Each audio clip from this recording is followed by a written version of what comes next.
Today we power scale Loki, or go at it in a way. Just, it is cold out, man. Like, from biking, I literally have frost in my beard. But one other thing that's cold is what just happened last chapter and what it really means for power scaling Loki. Like,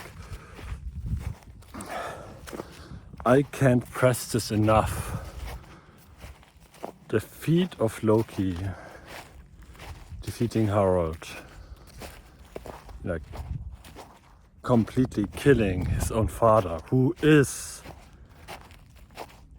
in a contract with Emo, who before he was in a contract with Emo was already like a top tier fighter in the One Piece world. The strongest giant besides Loki in the One Piece world up until then with feats, and we gonna have to go over those. But Loki just consuming his devil fruit, and right after consuming it, using its power as a power boost of how strong he already was, like to go beyond. How strong is this devil fruit? It's been guarded in the castle in Elba for hundreds and hundreds of years, probably since the White Center, if we are gonna be honest about it, by Ragnir. And Ragnir deemed no one worthy to consume it, like Harold in the last chapter said, for hundreds of years. So a very rough number. No one has been able to eat it, because Ragnir won't let anyone eat it.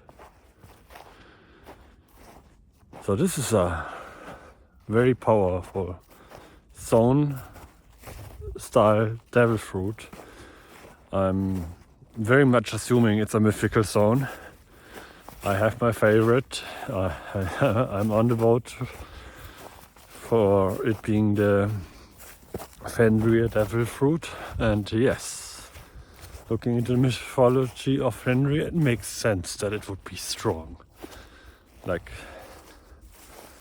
Fenrir is strong, alright, in the mythos. Like, he's literally the god devourer. Like in the mythos there's the gods, and then there's Fenrir above that.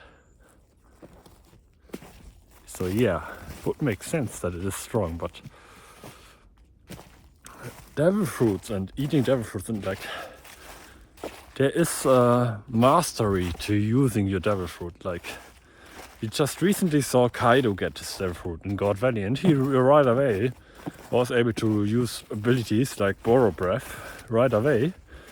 But still, there is gonna be a mastery of the devil fruit, of using that power more efficiently.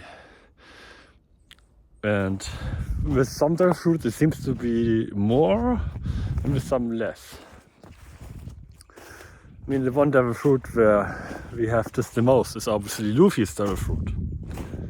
Like, it took us over 1,000 chapters for him to awaken the devil fruit. And Loki is not awakened right here, right now, when he eats devil fruit first. So yeah, him practicing with devil fruit and awakening his devil fruit will make him stronger, obviously. So even for him it's there, but yeah, for Luffy it took him very long, and it's like no one has been able to awaken it in 800 years. Is a statement by the Gorosei, which implies that people ate the devil fruit before, had the devil fruit power of the Nika Nika fruit, but weren't able to awaken it. So yeah, practice with devil fruits matters. Okay, now let's get back to scaling Loki somewhat. How strong is Harold? Harold is strong, alright. He on several occasions clashed with Roxy the Back. In that era, I would argue, the strongest pirate on the sea.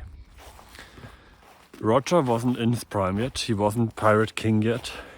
He still had things to learn. Yes, on God Valley he managed to team up with Garp and beat Roxy the Back, even in his demon power-up version.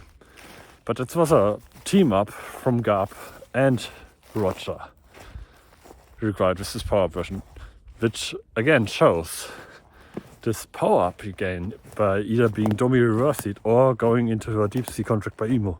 This power-up ain't no joke. So if you want to argue that Roger is on par with Rox, there's still the fact that after the power-up he had to team up with Garp to knock Rox out, and he had to use every single last drop of Conqueror's Haki he had with Garp together. Garp also had to do that in one attack. So Rox was at the top of the top, and Harold clashed with Rox. And the way it's framed in the story, we don't really get a lot of fighting and a lot of back and forth, so we don't really have a lot on that.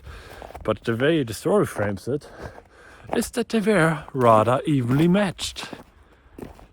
So Harold scales to Rox, but before he got this apparently huge power up by becoming a God's Knight in the Deep Sea Covenant. Like when Emo was putting the Deep Sea Covenant onto Harold, he was like, "Whoa, what is this power? I feel so powerful." Like he inverted it out himself. And the girls say reminiscence, like, I remember when this happened to me, how I felt. It's like, he felt great. And also in last chapter, he's like, I was starting to consider myself a god. Like Harold is like being manipulated by Emo. But at the same time, he's like, yeah, I still remember what I was thinking and how I was acting. And I was just straight up considering myself above others. Like becoming immortal, his wounds regenerating. And that's another thing that adds to the feat of Loki in this chapter. Like the God's Knights, they are regenerating. We know you can use Conqueror Haki coating to like slow down the regeneration, but it does not, as far as we've seen in the story so far, nullify the regeneration. It doesn't stop, it just slows them down. Instead of regenerating right away, it takes like a minute or 5 for them to regenerate. We saw this when Scopocaban cut off what's his name's arm and stopped him. So yeah. And we had Scopocaban and Shanks, granted not a peak Shanks yet, not at the peak of his power yet, but still Shanks fight Harold together, putting their, both of them having Conqueror's Haki, both of them putting Conqueror's Haki coding in, and both of them not being able to stop Harold. Like they just tried to stop him. They couldn't even stop him from like just going after Loki. Like it wasn't even as if Harold was straight up fighting them. Yeah, he was, I guess. And he couldn't land many shots on them. Guess it's like some mosquitoes swirling around him. Like they're faster than Harold, I guess, speed feet wise. They outclassed him there, okay. Give them that. But I couldn't stop him. And the end of the chapter, Loki did. Loki killed someone that was unkillable.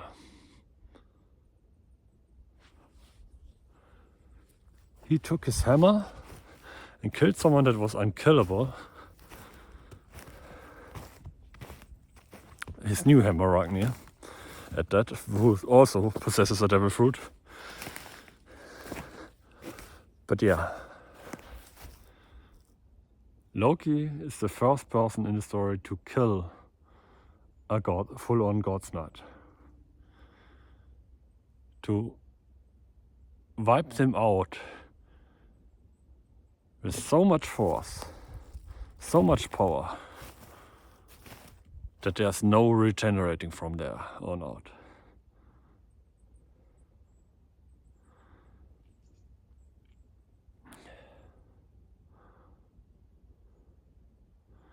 Like Scorpio told us last chapter about the regeneration in power and how Conqueror's Haki coding works against it. And that they just beat them down, the God's Knights, until they didn't want to get up anymore. But they didn't kill them, ever. Roger and his crew didn't kill any of the God's Knights, ever. Maybe because they didn't want to, maybe Roger's crew is much like Luffy, like not really all about killing, but I don't know if I want to believe that. I rather would say that they couldn't, and Loki could. Yeah, power scaling is an interesting thing. Like comparing characters one to one, especially in One Piece, is not an easy thing. But I think Loki is in the top tier, and that's at the point of the flashback, which is 14 years ago. Granted, he had a lot of time between the flashback and the present time sitting tied to a fucking tree, not really training or doing much of anything. But still, at that point, right after eating the devil fruit, just after eating the devil fruit, not even after practicing devil fruit, awakening the devil fruit, getting stronger with the devil fruit, working out how it really works, no. Right at the point of eating the devil fruit, Loki is top 5 in the entire verse so far. So far. There can always be stronger people.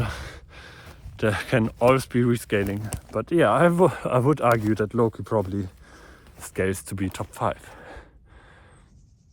Loki scales to be as strong as any of the Gorosei, as strong as Kaido, as strong as Big Mom. Like, this feat last chapter is truly, truly scary. Power Amped Harold, who would scale with these top tiers as well, just wiped out. Not even seemingly using much effort. Like Loki was just so powerful, he just wiped Harold out. Like Harold swung at Loki and Loki was just, and it's done. It was over like that. Loki swiped at Harold a few times. Like his body fell apart. Like he had holes everywhere in his body from Loki's attack. Like Oda kept in silhouette, and we didn't really get to see his full form. But he showed us in silhouette, and he showed the damage to Harold. And yeah, it was damage, alright. And now that's like a full-on God Knight that scales with the top tier before he became a God's Knight. Scales to Rocksteady Sebek. Maybe I wouldn't say Harold is as strong as Rocksteady Sebek. I wouldn't even say that. But I would say he scales high enough to Rocksteady Sebek that he could clash with him. That's already a feat. That already means you're top tier. And remember, Kaido, Big Mom, Whitebeard, all of these were under Rocksteady Sebek. And I don't just mean that they were under him in the pirate crew. They were under him because they were less powerful than him. Obviously they got stronger after that and became warlords of the sea themselves.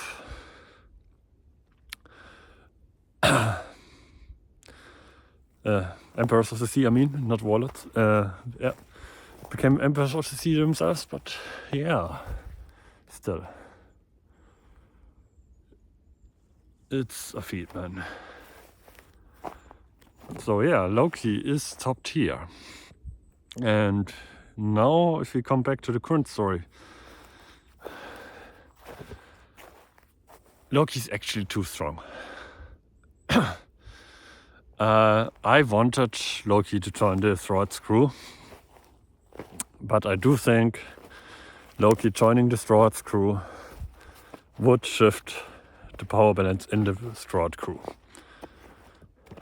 I do think that Zoro and Sanji can get to where Loki is,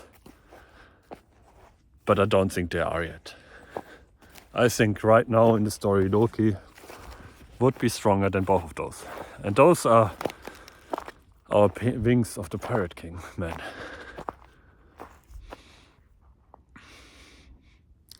So I don't know if I want Loki to join anymore.